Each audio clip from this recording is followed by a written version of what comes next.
Nang nag-online mass karon dinhi sa atong parokya ni Senior San Vicente Ferrer ning lungsod sa Calape. Mayong buntag sa atong maigsong kalapinhon, isod o gawas sa atong lalawigan, ilabi na sa atong maigsong kalapinhon gawas sa atong nasud.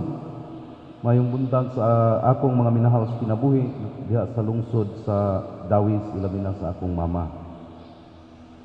Mga binati kong maigsuon, ang ikaduhang Domingo sa Pasko sa pagkabanhaw sa atong Ginoong Jesucristo, gideklarar sa simbahan na Divine Mercy Sunday. Gihatagan gyud nig dekrito sa atong simbahang Katoliko. Kining Divine Mercy Sunday, mga binati kong maigsuon, usa ni siya ka debosyon nga gipromote sa kanhing madre nga si Sister Faustina Kowalska nga karon nahimo ng Santa. She was canonized by Pope John Paul II in April 2000. So mga 20 katuig na ang milabay. Karong buwan na, 20 katuig na ang milabay na ang nag-promote meaning devotion sa Divine Mercy na si Santa Faustina Kowalska gihimong balaan sa atong simbahan. Aduna po tayo devotion sa Sacred Heart of Jesus, natay devotion sa Divine Mercy, unsa may kalahian ining duha. Ang Sacred Heart of Jesus nga atong devotion gipunting o gitataw dito ang paghigugma ni Jesus. Mao na siya sa Sacred Heart. Sa Divine Mercy gipunting o gitataw dinhi sa maong devotion ang Dios nung kaluoy, ang kaluoy sa Dios. Di ako yung usa ka sugilanon nga nabasa, ideya sa usa ka pari, mga binati kong maigsuon, mahitungod og kaluoy. Ingon siya, kita kunong mga tao, adunay tulo kamatang sa atong kaluoy. So, tawhanong kaluoy, I am speaking of tawhanong kaluoy.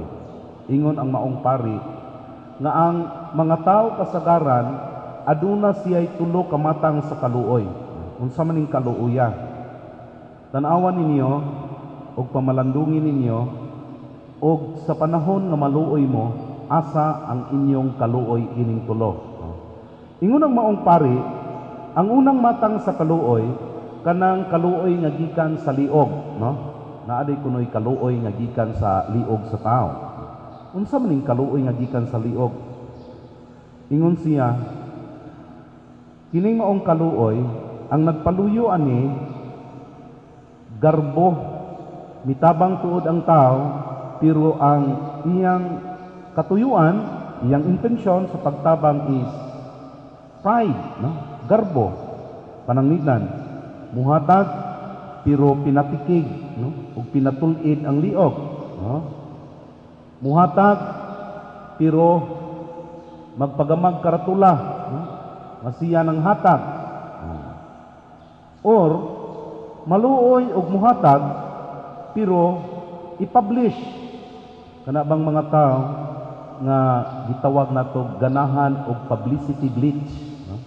So, pananglinan, Father Efren Dulauta donated 50 sacks of rice sa Calape. Donated ko kay naluoy ko sa kahintang, pero ang akong tuyo, dili lang pagtabang, paghatag og bugas, kundi ganahan pud ko nga musikat ko nga mihatag kog 50 ka sakong bugas. Mao nay unang matang sa kaluoy. Pinatikig ba ang liog? So, kadtong nanimba karon, magunahuna kuno ta.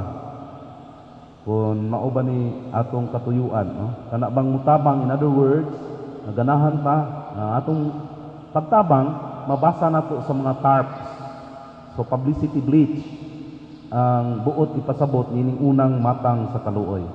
Kaluoy nga gikan sa liog. Ikaduha, matud pa sa maong pari nga akong nabasahan, ingon siya nga, napoy kaluoy nga gikan sa ilong sa tao. Kung ganiha, gikan sa liog, matud pud niya nga napoy kaluoy nga gikan sa ilong. Unsan po ni matang sa kaluoy?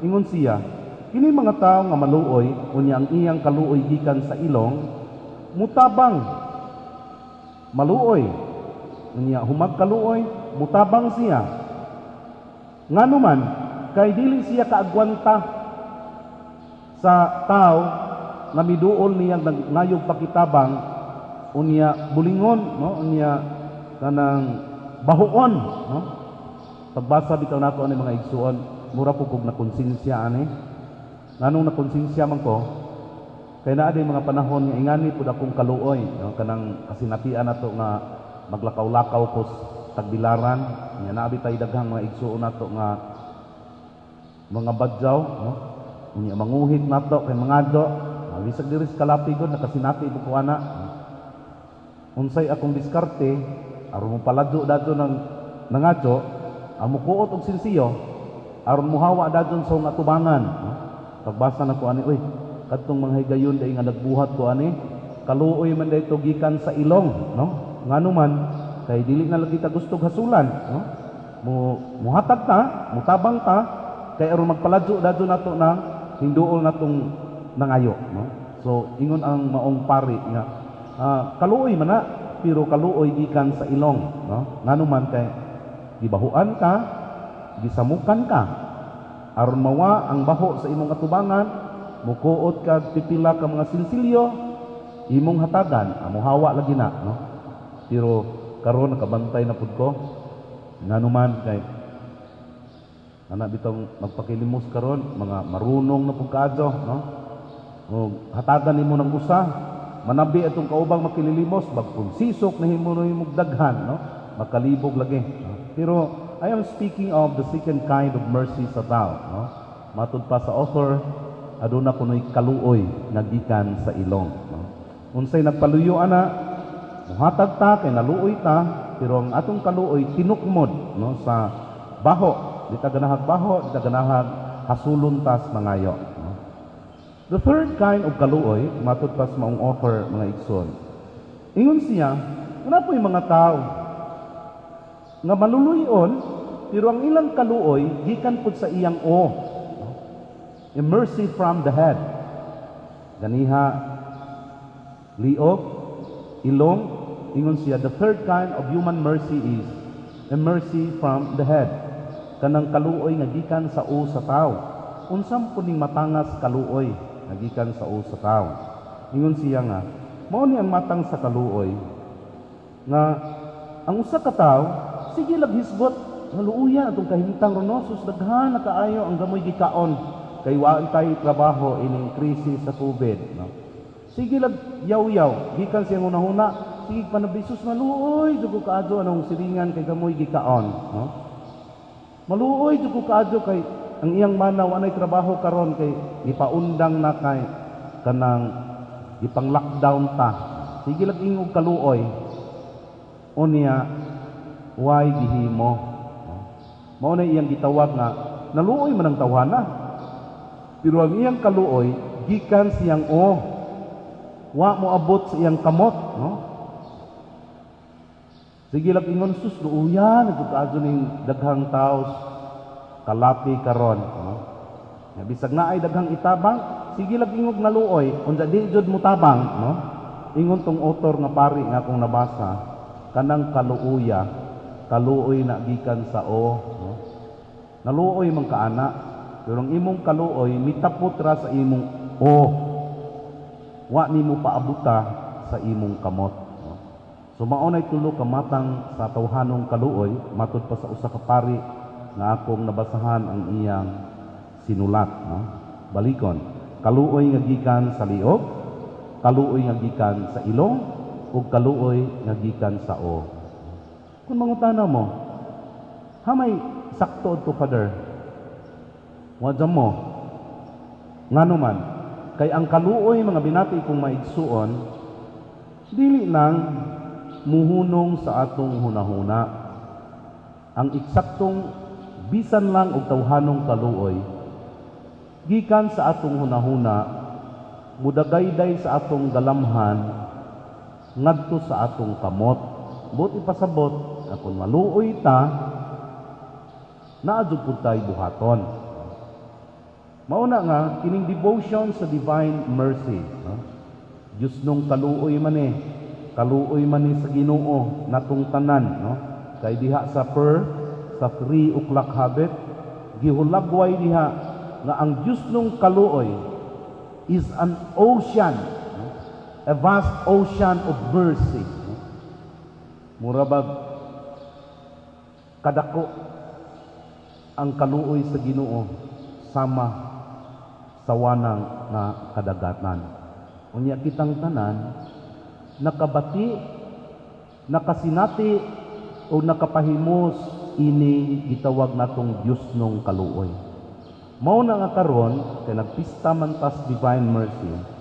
Ang atong challenge mga binati kong maigsuon is ang pagsangyaw sa Dios nung kaluoy ug ang pagkamaluluyon ngadto sa atong isigkatawo, dili lang gikan sa liog, dili lang gikan sa ilong, dili lang gikan sa hunahuna, kundi kaluoy gyud nga adunay gibuhat. Sama ba sa atong Ginoong Hesukristo, no? Naluoy siya sa babaeng gitalinugan, iyang giayo. Naluoy siya sa amahan sa usa ka opisyal tungod kay iyang anak, grabe ang sakit, iyang giayo. Wa siya muhunong sa kaluoy, wa siya, uy, luoya man ning imong anak, himatjo na in town, no? He never stops there. He instead cures the son of the official, no? Naluoy siya ni atong mga tao nga nagtapok unya way gikaon unsay gihimo sa Ginoo, iyang gihatagan sa pan ug sa isda. Mao tong nahimo tong miracle of the loaves and the fish. Challenge mga binati ko maigsoon. Kitang tanan man tingali karon nakakita sa kahimtang sa tibuok kalibutan, nakakita sa kahimtang sa atong nasod sa Pilipinas ug labaw sa tanan, nakakita sa kahimtang sa atong lalawigan sa Bohol ug dinhi sa Kalate. Sayop ang tanan nga daghan kaayo ang angay nga kaluyon sa atong panahon karon. Manawagan ko mga binati ko maigsoon nga ang inyong kaluoy dili unta muhunong diha sa inyong hunahuna, kundili inyo untang ihatod ang inyong kaluoy diri sa konbento, no? Ihatod ninyo kung naa mo'y ikaluoy sa inyong isigkatawo nga bugas, ug naa mo'y ikaluoy sa inyong isigkatawo nga dutayng kantidad, ihatod ninyo sa opisina sa konbento. Kay atong idugang ining among natapok na kwarta ug bugas alang sa atong pagtabang sa labing nagkinahanglan niining atong panahon karon. My dear friends, we devote ourselves to the divine mercy. Dili unta ta muhunong, no? Sa pagbati lang sa kaluoy sa atong isig kaingon. Mulakaw, mutikang unta ta gikan sa ato ug manghatod tag kaluoy ngadto sa atong isig katawo nga labing nagkinahanglan karon. Manindog palihog, ipadayag ta karon ang